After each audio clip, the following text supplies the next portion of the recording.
जिस व्यक्ति की कुंडली के शनिदेव अच्छे होते हैं अर्थात उच्च के हैं, उस व्यक्ति के जीवन में न्याय उतना ही बढ़िया होता है या वो व्यक्ति न्याय प्रिय होता है, अच्छे पदों पे विभूषित होने वाला, महान और दिव्य राजनीति करने वाला होता है, अच्छी राजनीति करने वाला होता है।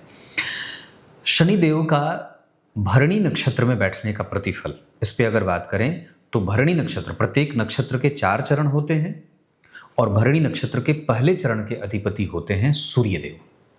तो अगर आपकी कुंडली में शनिदेव भरणी नक्षत्र के पहले चरण में बैठे हैं तो आपकी कुंडली में आपको सूर्य को भी देखना होगा। और अगर सूर्यदेव आपकी कुंडली में अच्छे बैठे हैं तब तो इसके व्यापक और सुंदर परिणाम जातक के जीवन में आपको देखने को मिलेगा।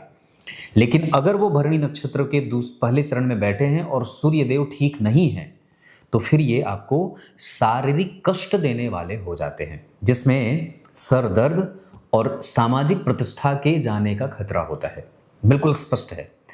शनिदेव अगर जन्म कुंडली के दूसरे चरण में बैठे हैं, भरणी नक्षत्र के दूसरे चरण में बैठे हैं, तो इसके जो स्वामी देवता होते हैं वो, वैसे भरणी नक्षत्र शुक्र का नक्षत्र है, पर दूसरे चरण के स्वामी चंद्रमा होते हैं।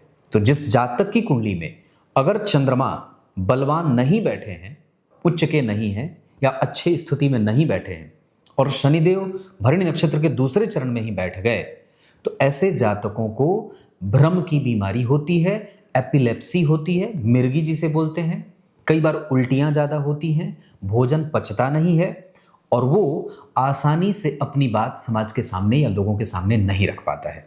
इस तरीके का कष्ट उसकी कुंडली में शनिदेव भरणी नक्षत्र के दूसरे चरण में बैठ करके देने वाले होते हैं।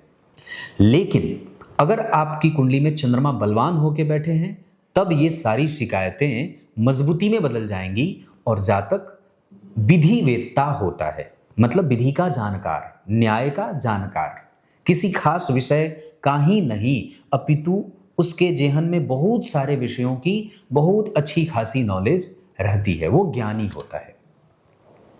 शास्त्रकार ये लिखते हैं कि शनिदेव अगर भरणी नक्षत्र के तीसरे चरण में बैठे हैं तो इसके अधिपति शुक्रदेव होते हैं।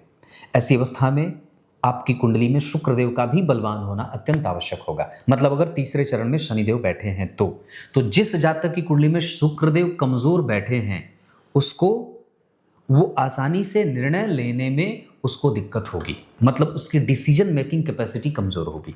ये पहली बात, अगर शुक्रदेव कमजोर बैठे हैं तो। दूसरा, वो व्यक्ति दूरदर्शिता के दृष्टिकोण से बिल्कुल ही परे होता है, मतलब वो भविष्य में कौन सी बात घटित होने वाली है या कौन सा काम करने पर कैसा परिणाम प्राप्त हो सकता है ये उसको समझ में नहीं आता है। तो ये जो बहुत छोटी दार्शनिकता कहें या बहुत बड़े स्केल पे इसका प्रभाव आपके जीवन को प्रभावित करता है, अगर शुक्रदेव आपकी कुंडली में कमजोर होंगे तो इस तरीके का नेगेटिव परिणाम देखने को मिलेगा। और अगर शनिदेव भरणी नक्षत्र के तीसरे चरण में बैठे हैं तो क्लियर है।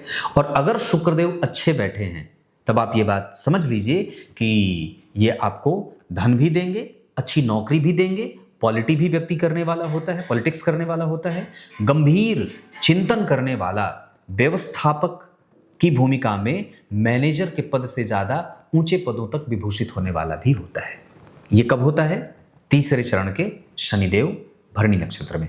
चौथे चरण के स्वामी होते हैं मंगलदेव, यानी कि भरणी नक्षत्र के चौथे चरण के स्वामी मंगलदेव अगर आपकी कुंडली में बलवान होकर बैठे हैं तो ये आपको गंभीर धनदायक स्थिति में ले जाने वाला बना देते हैं। अगर बढ़िया बैठे हैं, मतलब उच्च के बैठे हैं या व्यवस्थित अच्छे बैठे हैं तो मतलब ये व्यक्ति को सांसारिक सुख अच्छा दे देते हैं, निर्णय लेने की क्षमता अच्छी हो जाती है, दो लोगों को बीच में मिला करके बीच में से धन कमा लेना, बिना पराक्रम के धन कमाते हुए देखा जाता है, बातूनी होता है, हंसमुख होता है, बहुत अच्छी मनोवृत्ति का होता है, थोड़ी बहुत गिला शिकवा उसकी समाज में होती है, कुछ गड़बड़ काम भी करता है, लेकिन फिर भी समाज में उसका जो पक्ष है वो सदैव मजबूती का बना रहता है।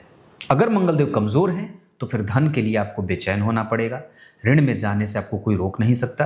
भयंकर बीमारियों से आपको घिरते हुए देखा जाता है। जीवन में एक परिस्थिति बिगड़ी, दूसरी बन के पहले से तैयार है। मतलब आप नहीं, परिस्थिति आपको चलाती है, आप परिस्थिति को चलाने वाले नहीं होते। आपका दबदबा समाज में मजबूती से कायम नहीं रह पाता है और सदैव शत्रुओं से आपको घिरते हुए भी देखा जाता है। ये बहुत छोटा है पर आपको ये बहुत स्पष्टतया से समझ में आ जाएगा।